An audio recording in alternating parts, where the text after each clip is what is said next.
सो okay. Good evening guys. हम लोग पढ़ते हैं आज ग्लाइकोसाइडिक बॉन्ड और glycosidic linkage. So let's see glycosidic bond.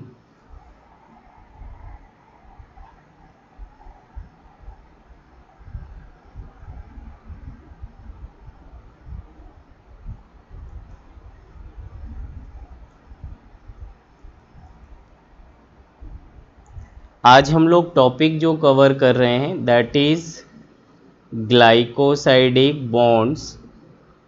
Let's see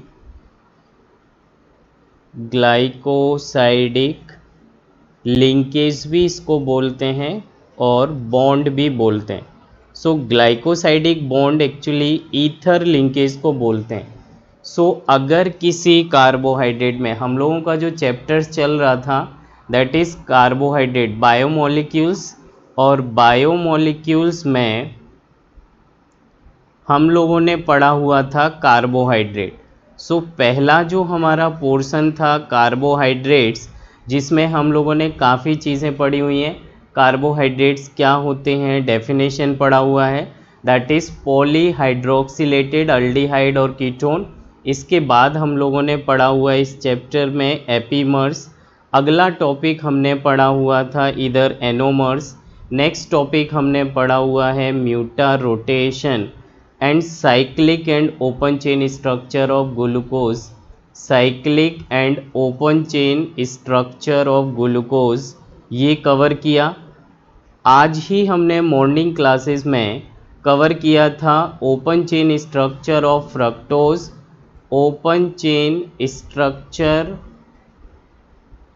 of fructose ये कवर किया, और इसका cyclic structure of fructose, cyclic structure of fructose, इतने टॉपिक्स हम लोगों ने यहाँ पर कवर किए हुए हैं जहाँ से क्वेश्चंस जनरली जेई और नेट पूछता है, इजंट। इतना चीज़ें पढ़ लिया। Okay, one more topic we cover today is reducing and non reducing sugar. Reducing and non reducing sugar यहाँ तक हम लोगों ने कवर किया हुआ है। Reducing and non reducing sugar, so guys you already well known about that. So non reducing sugar समझने से पहले, नॉन रिड्यूसिंग शुगर आज हमारा ये टॉपिक स्टार्ट होना था। रिड्यूसिंग शुगर हम लोगों ने फिनिश किया था। अगला टॉपिक था non reducing sugar. Non reducing sugar, 5 minute wait करिए ज़रा। नॉन रिड्यूसिंग शुगर जानने से पहले आपको ग्लाइकोसाइडिक लिंकेज क्या होता है ये समझना है। ग्लाइकोसाइडिक लिंकेज, लिंकेज या बॉन्ड एक ही मतलब है, जिसको हम लोग केमिस्ट्री की लैंग्वेज में ROR ether linkage is called as glycosidic linkage. ये क्या होता है, कैसे होता है, ये एक बार हम समझ लेते हैं। सो ग्लाइकोसाइडिक लिंकेज की अगर मैं बात करूं, मैकेनिज्म मैं बाद में लिखता हूं, पहले आप लोग इसे डिटेल में समझें। सो मैं ये एक स्ट्रक्चर बनाता हूं इधर अल्फा और बीटा एनोमेरिक फॉर्म का। So let's see these are the carbon atom. Oxygen से extreme right is anomeric carbon, H up OH down, H up OH down, then OH up H down, OH up H down, next is OH and H, and this terminal part is H and CH2OH. so it is called as alpha D glucose. आप सभी लोग जानते हैं, नाम पढ़ते हैं इसका alpha D glucose. मैं क्या बताना चाह रहा हूँ कि जो एनोमेरिक कार्बन है, इस कार्बन का OH जब भी इस कार्बोहाइड्रेट की रिएक्शन, किसी भी कार्बोहाइड्रेट चाहे वो अल्फा फॉर्म हो या बीटा फॉर्म हो, चाहे ग्लूकोज हो, फ्रक्टोज हो, कोई सा भी कार्बोहाइड्रेट हो, जब इसकी अल्कोहल से रिएक्शन कराते हैं, एग्जाम्पल्स के तौर पे लेट्स से मैं मेथेनॉल लिखता हूँ, और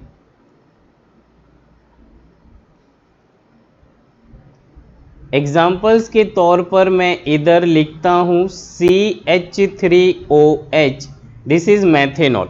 सो जब मैं मेथेनॉल की रिएक्शन कराऊंगा, जब मैं मेथेनॉल की रिएक्शन कराऊंगा, सो एनोमेरिक कार्बन का OH और अल्कोहल का H वाटर के फॉर्म में रिलीज हो जाएगा। माइनस साइन इंडिकेट वाटर, तो ये क्या कन्वर्ट हो जाएगा एक बार देखिए, ऑक्सीजन, ये पार्ट ऐसे ही लिखा हुआ था, and these are the anomeric carbon, और बाकी ये कार्बन आपके कायरल सेंटर थे। सो यहाँ पर देखिए H अप साइड, O यहाँ से OH जा चुका है और यहाँ से H चला गया है, तो ये OR पार्ट जाके यहाँ जुड़ जाएगा। This is oxygen and R, बाकी ये जैसा लिखा था HOH, अगला is OHH, next is H up OH down, and this is called H and CH2OH।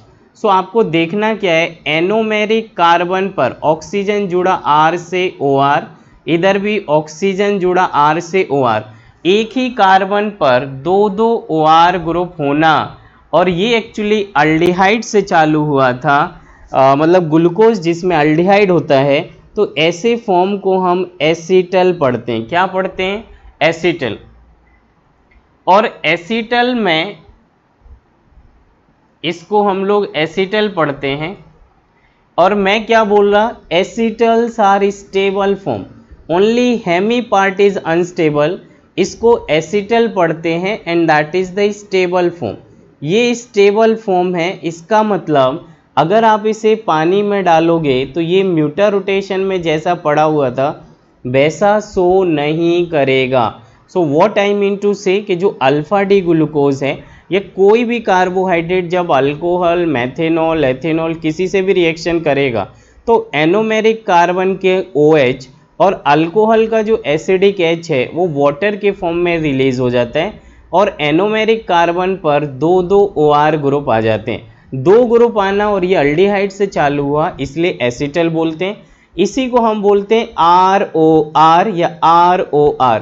यहाँ पर ऐसा नहीं था, ROR था इस पर, लेकिन एनोमेरिक कार्बन पर ROR दिखना चाहिए दोनों ही साइड। इधर भी देखिए R कार्बन ऑक्सीजन, देखिए इधर carbon oxygen, R carbon oxygen carbon, so this is ROR ROR। जब एनोमेरिक कार्बन पर कहीं भी OR और OH ना दिखे, दोनों साइड OR पार्ट दिखें, ऐसे पार्ट को हम बोलते हैं ROR ईथर लिंकेज। और ईथर लिंकेज को ही हम ग्लाइकोसाइडिक बॉन्ड बोलते हैं, ईथर लिंकेज को ही हम ग्लाइकोसाइडिक लिंकेज बोलते हैं। सो मेरा ये मतलब है कि अब ये स्टेबल फॉर्म हो गया, इसे वाटर में डालने पर ना ही ये टूटेगा, और अगर ये ओपन होके अल्डिहाइड में चेंज नहीं होगा तो ना तो ये म्यूटा रोटेशन दिखाएगा जैसे कि हमने पढ़ा हुआ था, और ना ही ये रिड्यूसिंग शुगर होगा।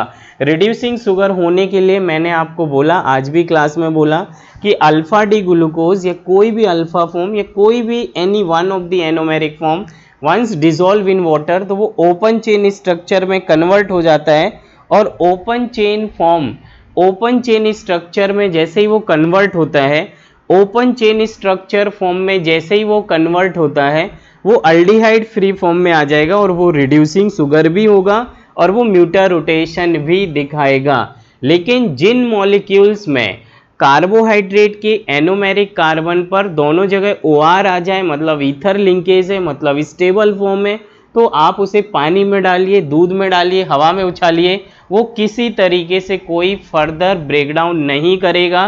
तो ना तो वो म्यूटा रोटेशन दिखाएगा, मैं ये टर्म्स लिख दूं इधर आपको, ना तो वो म्यूटा रोटेशन दिखाएगा, इधर मैं लिखता हूं जरा पॉइंट करके, लेट्स सी गाइस। सो अगर ग्लाइकोसाइडिक लिंकेज है then no mutarotations are possible, no mutarotations are possible, कोई म्यूटा रोटेशन नहीं दिखाएगा। साथ में नॉन रिड्यूसिंग शुगर, ना ही ये रिड्यूसिंग नेचर दिखाएगा क्योंकि खुद ऑक्सीडाइज नहीं होगा, क्योंकि फ्री अल्डिहाइड नहीं है। So it behave as a non reducing sugar, या ऐसे बोला जाए glycosidic compounds are, glycosides are non reducing sugar, वो सारे glycoside are non reducing sugar. कितने लोग ये बात समझ पाए?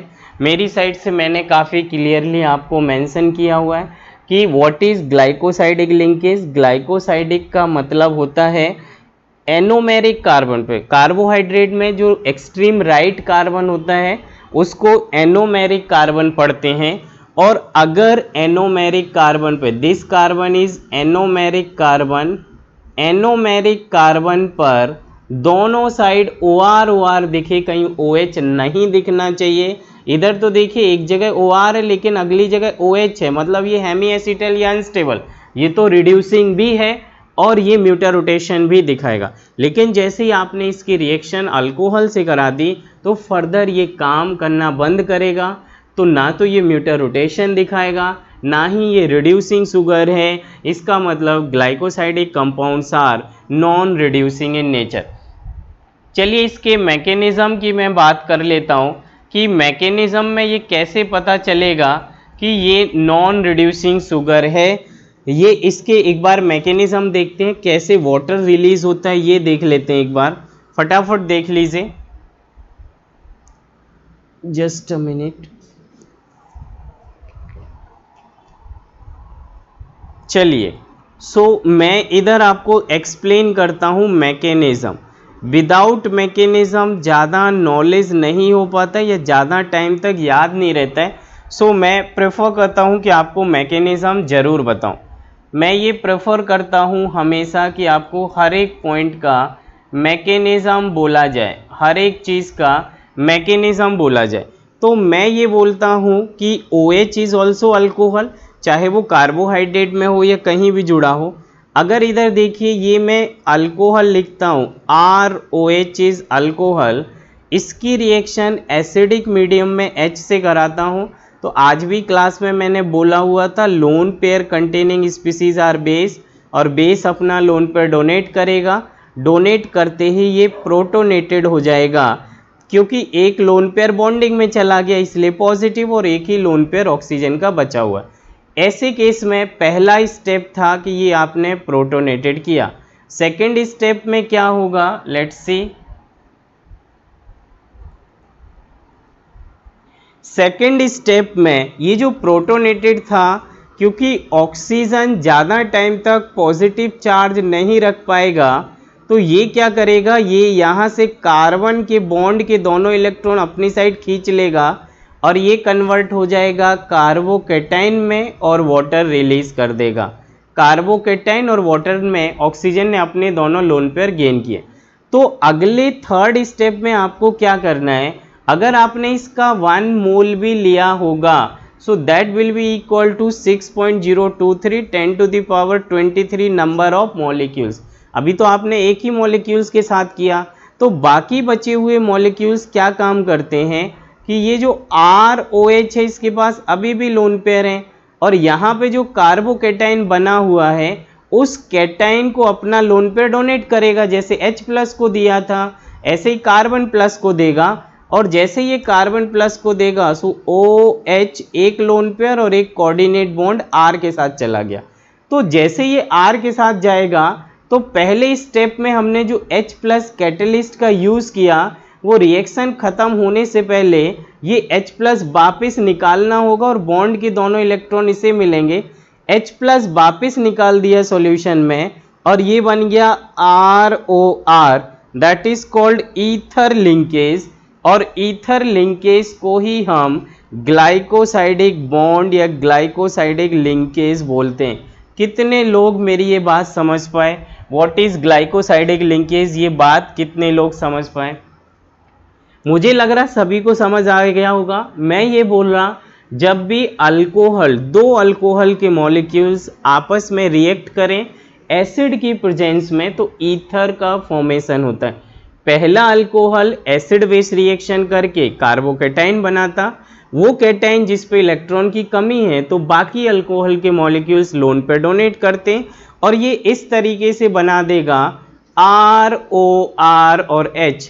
ये दोनों इलेक्ट्रॉन, ये जो कैटायन था यहाँ 3 बॉन्ड की वजह से पॉजिटिव, ये इलेक्ट्रॉन वापस लेगा तो ये H के इलेक्ट्रॉन छीन लिए गए, H+ सॉल्यूशन में वापस रिलीज कर दिया, ROR बचा हुआ है, and that is ether linkage, that is called glycosidic linkage.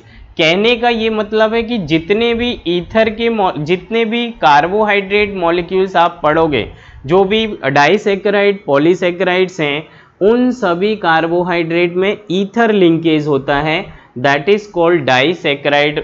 जो भी दो मोनोसैकेराइड आपस में चिपकते हैं और डाइसैकेराइड बनाते हैं, वो किस लिंकेज की वजह से होता है, that is of ether linkage. So अगला टॉपिक हमारा यही है कि ग्लाइकोसाइडिक लिंकेज पॉइंट आपको समझ आया।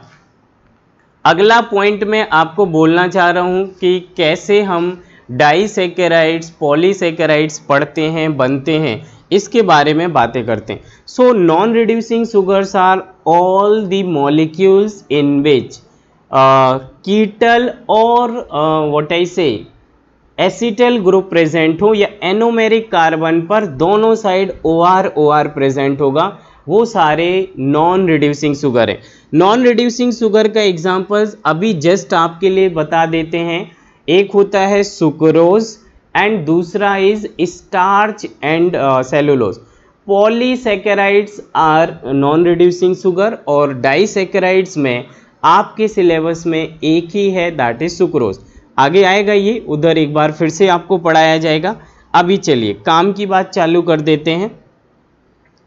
सो यहाँ पर मैं चालू करता हूँ, दैट इज डाइसैकेराइड। मोनोसैकेराइड मैंने फिनिश किया, मोनोसैकेराइड्स में मैंने ग्लूकोज फिनिश किया, मोनोसैकेराइड्स में मैंने आपके साथ फ्रक्टोज फिनिश किया, दोनों के स्ट्रक्चर ओपन चेन, दोनों का क्लोज्ड साइक्लिक स्ट्रक्चर फिनिश किया।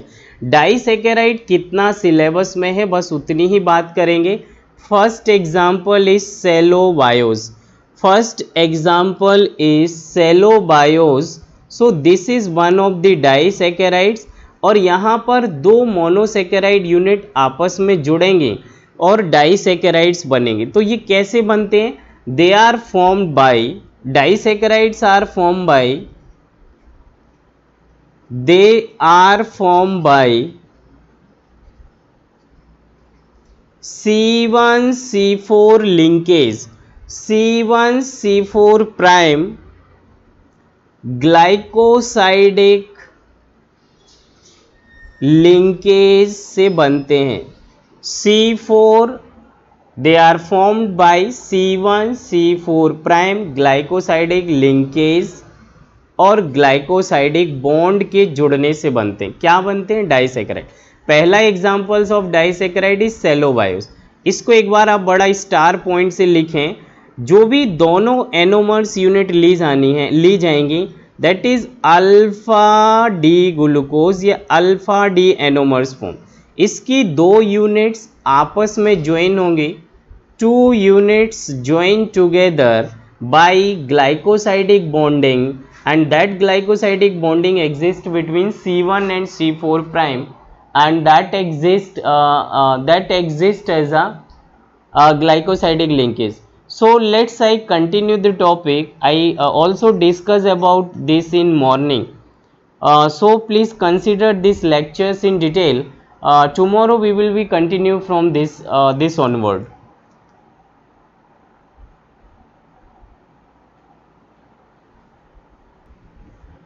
सो we will continue this. Disaccharides में पहला एग्जाम्पल्स आज हम लोग करने वाले हैं, उसका नाम है सेलोबायोस।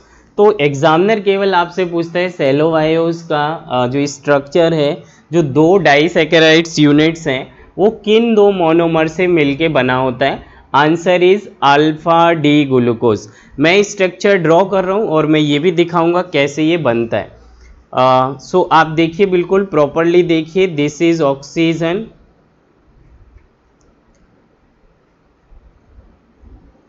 Okay, this structure. ये कोई डबल बॉन्ड नहीं है, कर्सर की वजह से आ जाता है, बराबर है क्या।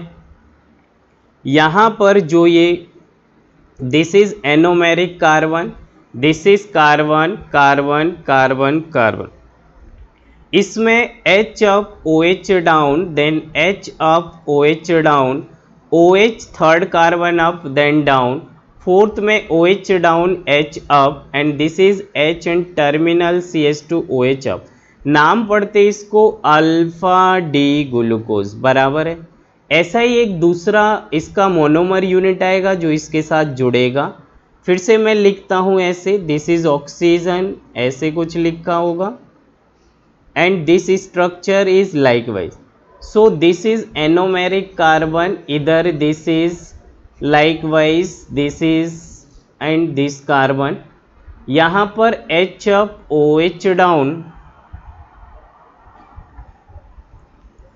H up OH down, this is again H up OH down, और इसके आगे दिस कार्बन से H up OH down, and then ये लिखा होगा H up H down and CH2OH up.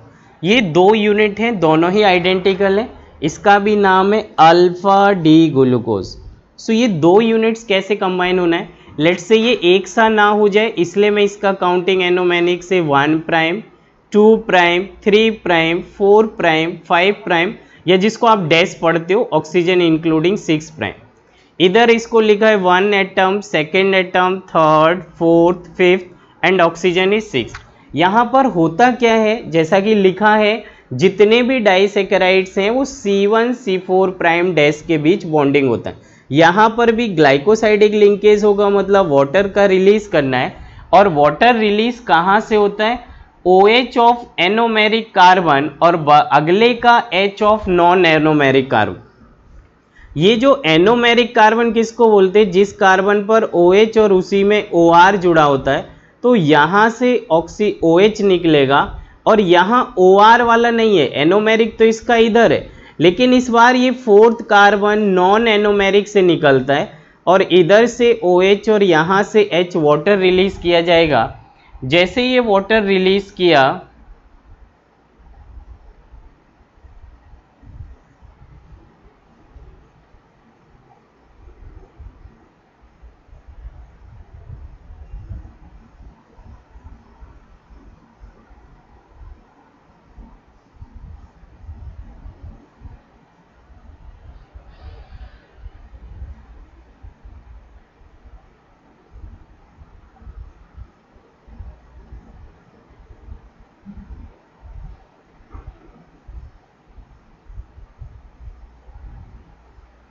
देखिए जरा, जैसे ही यहाँ से वाटर रिलीज किया, लेट्स इट्स कंटिन्यू, यस, तो यहाँ से OH और यहाँ से fourth carbon non anomeric carbon से H और वाटर निकाल दिया, तो ये स्ट्रक्चर दोनों आपस में जुड़ जाएंगे, और ये जुड़े हुए स्ट्रक्चर आपको लिखना आना चाहिए। This is the line and this is likewise, फिर से ये ऐसे लिखा, and this structure is like. यहाँ से इस कार्बन को अभी छोड़ देते हैं, बाकी यहाँ से ऐसे कुछ जो लिखा हुआ है उसको एज इट इज करते हैं। इस एटम को नेक्स्ट रिंग के साथ जोड़ना है, सो दिस इज ऑक्सीजन लाइकवाइज, और ये फोर्थ कार्बन और ये ऐसे जुड़ेगा, बराबर है क्या। इसका एनोमेरिक तो एज इट इज है, क्योंकि यहाँ से कुछ निकला नहीं और ये ऐसे लिखा है।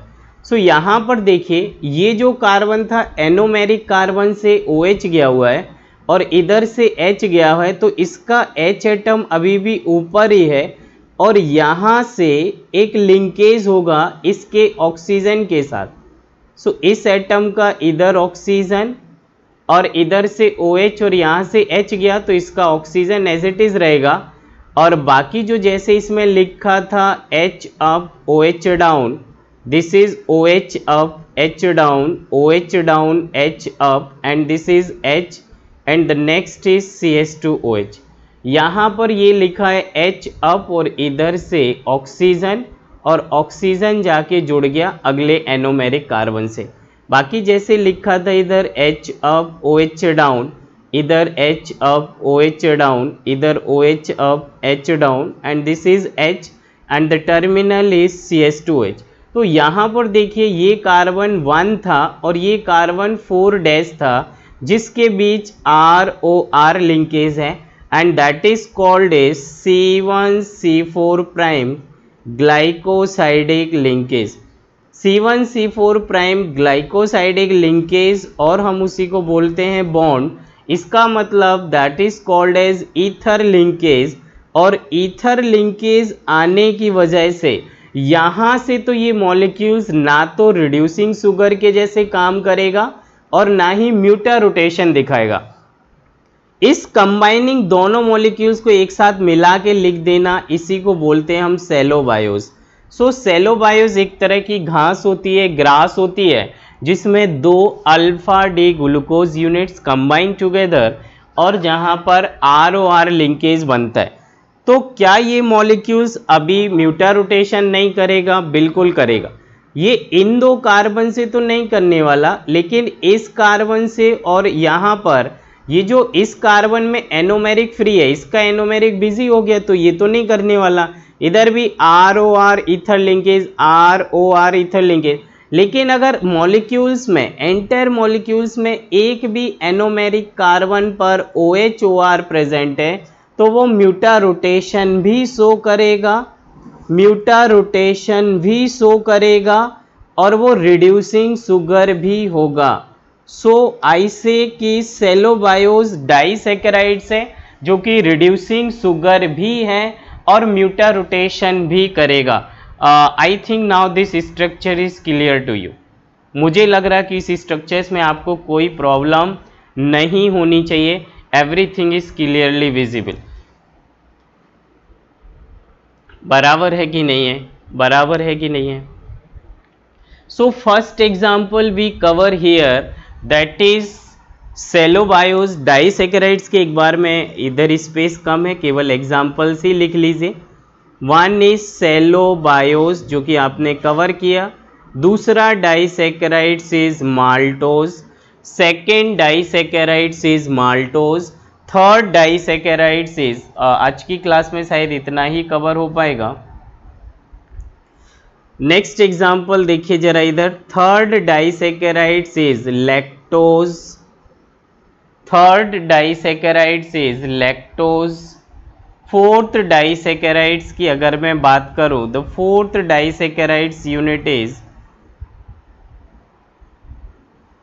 Fourth disaccharides unit is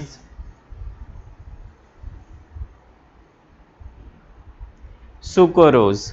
so देखिए ये चारों ही सिलेबस में, इससे ज़्यादा हमको कुछ पढ़ना नहीं। सुक्रोज ज़्यादा इंपॉर्टेंट है, हम लोग आज इसे कवर करते हैं। So these are the four disaccharides, cellobiose, maltose, lactose, sucrose. बस इतना ही आपको पढ़ना है, इससे ज़्यादा नहीं पढ़ना है। देखिए मैंने जैसा कि आपसे बोला था कि आप केवल दो ही यूनिट याद रखिए, एक alpha D glucose, beta D glucose, या alpha anomers, beta anomers of glucose, and दूसरा फ्रक्टोज। इसके अलावा पूरी कार्बोहाइड्रेट में मैं कोई तीसरा स्ट्रक्चर्स आपको लर्न करने के लिए बिल्कुल नहीं बोलूँगा। So next will come to the next is maltose. Second example देखिए जरा इधर। सेकेंड डाइसैकेराइड्स के examples, next disaccharides, second example is maltose. पहला हमने पढ़ा हुआ है cellobiose. So disaccharides are form, disaccharides units are formed by combination और join together. Two monosaccharides unit join होता है। सेलोबायोस में कौन सी दो मोनोसैकेराइड्स यूनिट ज्वाइन है? That is alpha D glucose. Alpha D glucose किन दो कार्बन के बीच लिंकेज है? C1 and C4 prime. C1 of anomeric carbon, C4 जो कि नॉन एनोमेरिक कार्बन है, उन दोनों के बीच में ROR ether linkage, glycosidic linkage है। इन दो शब्द के अलावा तीसरा जेई या नीट आपसे पूछता ही नहीं है। सो इतना आपको आना चाहिए। Now will start our next examples is maltose. Maltose की अगर मैं बात करूं तो ये किन दो यूनिट से बनता है, बस इतना ही आपको याद होना चाहिए। That is alpha D glucose. Oh I am very sorry,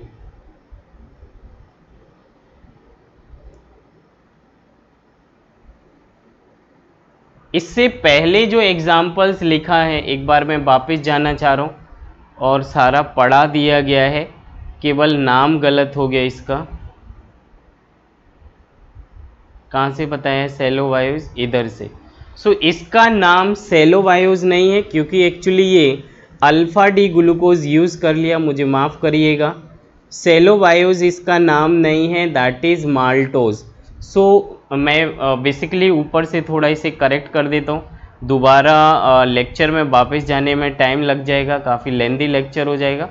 so instead of cellobiose this is maltose structure, जो कि अल्फा डी ग्लूकोज से मिलके बना होता है। This structure is maltose, this structure is considered as maltose. आप लोग इसे प्लीज़ कंसिडर करें। I am sorry again and again, बस एक केवल शब्द लिखने में मिस्टेक हो गई, कॉन्सेप्ट बराबर डिलीवर्ड किया गया, आपको कोई तकलीफ नहीं होगा, आई एम श्योर। और मैं सेलो बायोस को दोबारा से आपके साथ एक्सप्लेन कर देता हूँ। सो नेक्स्ट माल्टोज में एक बार फिर से लिख दूं, I repeat this answer once again. Maltose जो बना होता है that both the units are alpha D glucose plus alpha D glucose. दो यूनिट्स होती हैं और दोनों ही यूनिट्स अल्फा डी ग्लूकोज की होती हैं, और ये भी C1C4 प्राइम लिंकेज होता है, जो कि बॉन्डिंग होता है, ईथर लिंकेज बन जाता है, और ये भी रिड्यूसिंग शुगर भी है और म्यूटा रोटेशन भी दिखाता है, जो पहले पढ़ा दिया गया। अभी मैं स्टार्ट करता हूँ सेलो बायोस, मुझे माफ़ कीजिएगा, केवल क्योंकि स्ट्रक्चर में ज़रा से चेंज होने पे नाम बदल जाता है, और ये आपको याद रखना है।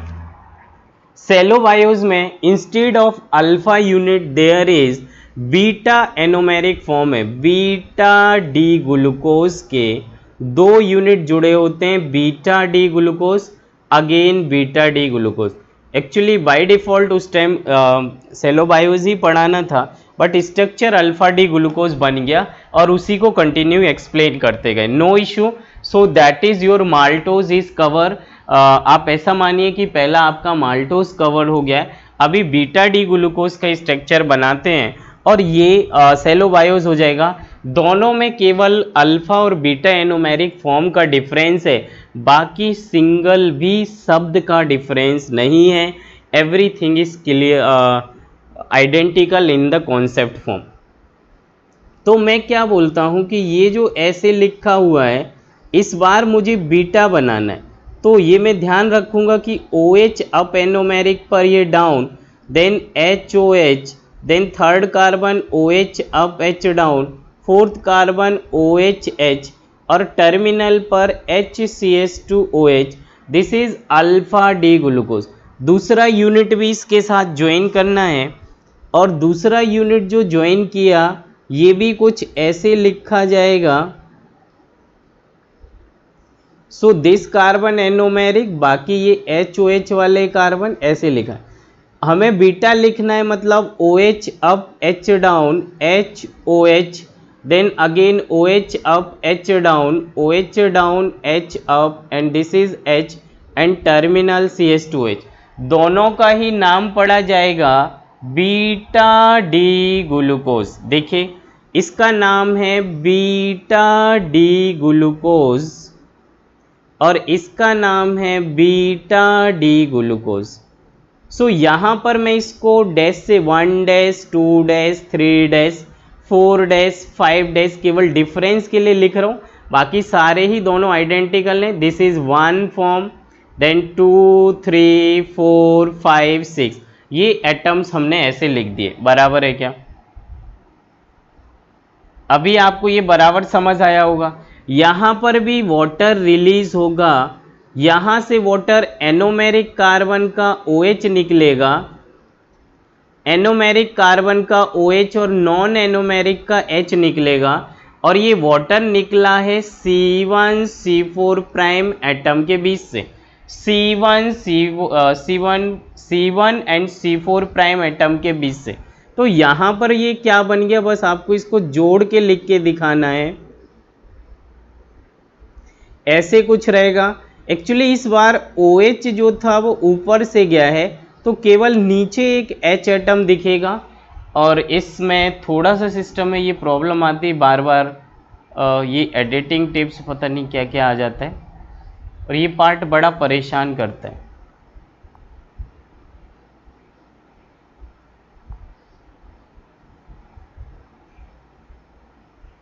चलिए, सो मैं इसको बार बार कर्सर से नीचे करता हूँ, बट एनी हाउ क्या कर ही सकते हैं हम।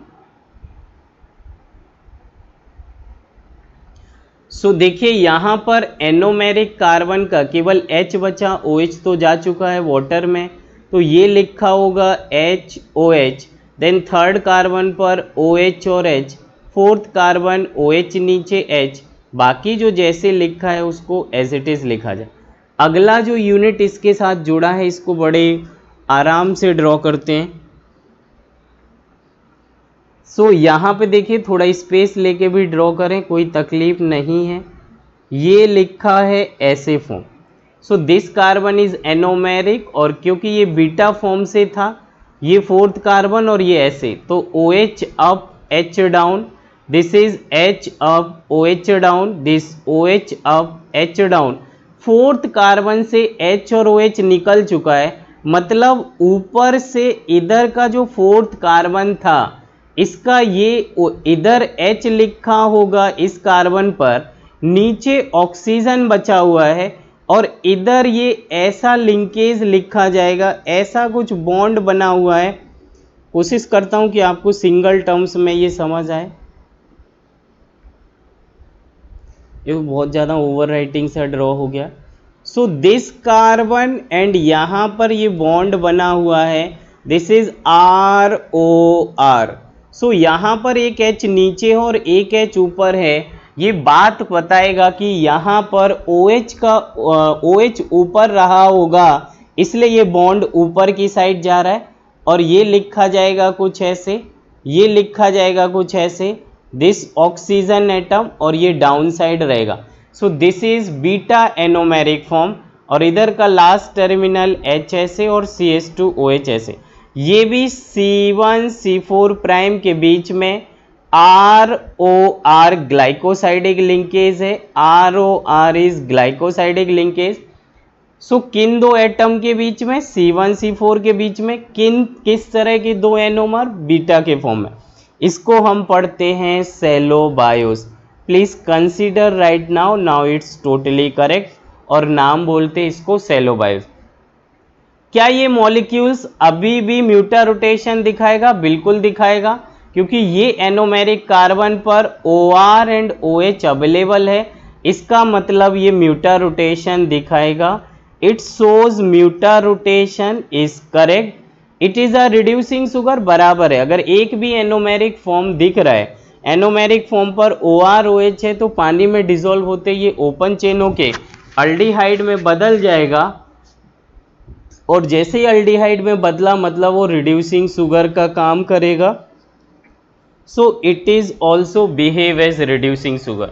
सो दैट्स ऑल फॉर टुडे। यहाँ तक आप लोग क्लियरली देखिए, मुझे लगता है कि ये आपको बिल्कुल क्लियरली समझ आया होगा। फॉर योर नोट पॉइंट यहाँ से आप इसे कंसिडर करें, और नेक्स्ट क्लास में हम लोग कवर करेंगे बाकी दो, दैट इज़ अभी आपका माल्टोज और सेलोबायोस कवर हुआ, तो लैक्टोज बाकी है और सुक्रोज बाकी है। These two will be covered in the next class. Thank you so much. Thanks a lot.